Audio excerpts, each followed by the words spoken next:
Dunia mengenal mereka sebagai pasangan ideal, simbol keharmonisan yang kerap menjadi inspirasi bagi jutaan mata. Namun, kehidupan tidak selalu berjalan di atas karpet merah yang mulus.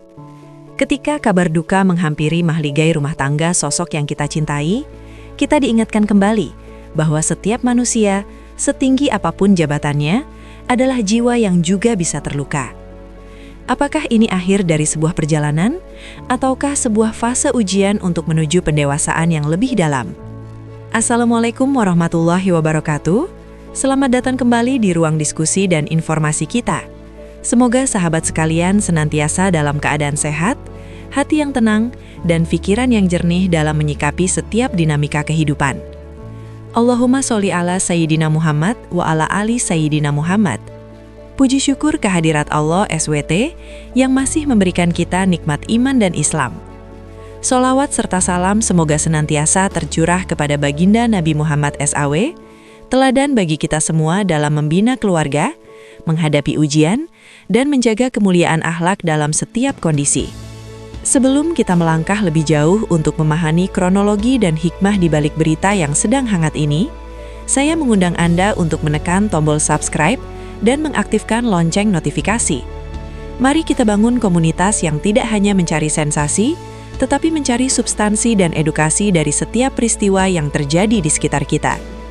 Dukungan Anda sangat berarti bagi perkembangan kanal ini.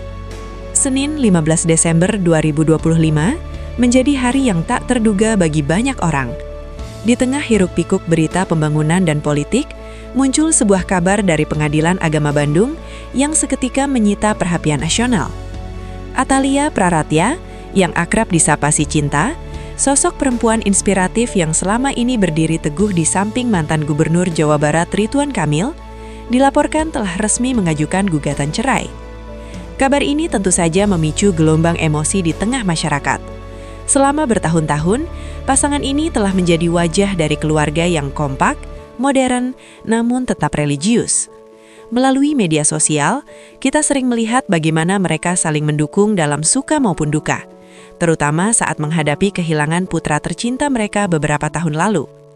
Namun realitas hukum berbicara lain pada pertengahan Desember ini. Berdasarkan laporan resmi, gugatan tersebut didaftarkan oleh Atalia Praratya melalui kuasa hukumnya. Hal ini dikonfirmasi langsung oleh Panitera Pengadilan Agama Bandung, Bapak Dede Supriyadi.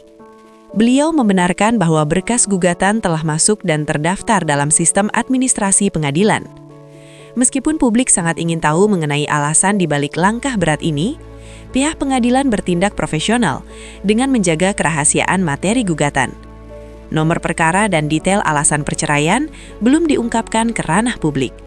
Hal ini sejalan dengan peraturan perundang-undangan di Indonesia yang menegaskan bahwa sidang perceraian bersifat tertutup untuk umum guna melindungi privasi dan kehormatan keluarga yang bersangkutan. Sidang perdana dijadwalkan akan berlangsung pada pekan ini. Agenda utamanya adalah pemeriksaan kelengkapan berkas administratif, kehadiran para pihak, serta penjadwalan rangkaian persidangan selanjutnya. Ini adalah tahap awal dari sebuah proses hukum yang panjang dan penuh pertimbangan. Bagi masyarakat Jawa Barat khususnya, dan Indonesia pada umumnya, Ridwan Kamil dan Atalia Praratya bukan sekedar tokoh politik dan istrinya. Mereka adalah representasi dari marriage goals bagi generasi muda. Mereka menunjukkan bahwa kesuksesan karir bisa berjalan beriringan dengan kehangatan rumah tangga. Namun peristiwa ini mengingatkan kita pada satu hakikat fundamental. Rumah tangga adalah sebuah kapal yang mengarungi samudra luas. Ada kalanya ombak tenang, namun ada kalanya badai menerjang dengan begitu hebatnya. Apa yang terlihat di layar kaca atau media sosial hanyalah sebagian kecil dari dinamika yang terjadi di ruang privat sebuah keluarga.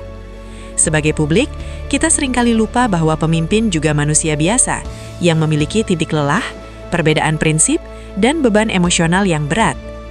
Hal yang membuat situasi ini terasa kian berat adalah konteks waktu kejadiannya. Isu perceraian ini muncul di saat Ridwan Kamil juga tengah menghadapi tantangan hukum lainnya. Sebagaimana diketahui, mantan nomor 1 di Jawa Barat ini juga sedang menjalani pemeriksaan oleh Komisi Pemberantasan Korupsi, KPK, terkait kasus dugaan korupsi Bank BJB. Situasi ini menggambarkan sebuah badai yang sempurna bagi seorang individu. ujian profesional di lembaga anti rasuah, dan ujian personal di meja hijau pengadilan agama datang hampir bersamaan. Dalam perspektif kemanusiaan, kita bisa membayangkan betapa berat beban mental yang harus dipikul oleh kedua belah pihak, termasuk anak-anak dan keluarga besar mereka. Meskipun gugatan telah dilayangkan, hukum di Indonesia, terutama dalam sistem peradilan agama, selalu mengedepankan upaya perdamaian. Sidang perdana nanti tidak hanya soal administratif, tetapi juga merupakan pintu gerbang menuju proses mediasi. Mediasi adalah kesempatan emas di mana kedua belah pihak dipertemukan dengan bantuan mediator untuk mencari jalan tengah. Masih ada kemungkinan bagi Kang Emil dan Teh Atalia untuk duduk bersama, merenungkan kembali perjalanan panjang yang telah mereka lalui, dan mencari solusi terbaik selain perpisahan. Masyarakat banyak yang berharap agar mediasi ini membuahkan hasil positif. Doa-doa pun mengalir dari berbagai penjuru agar ada titik temu yang bisa menyelamatkan bahtera rumah tangga mereka. Namun apapun hasilnya nanti, kita harus menghargai bahwa itu adalah keputusan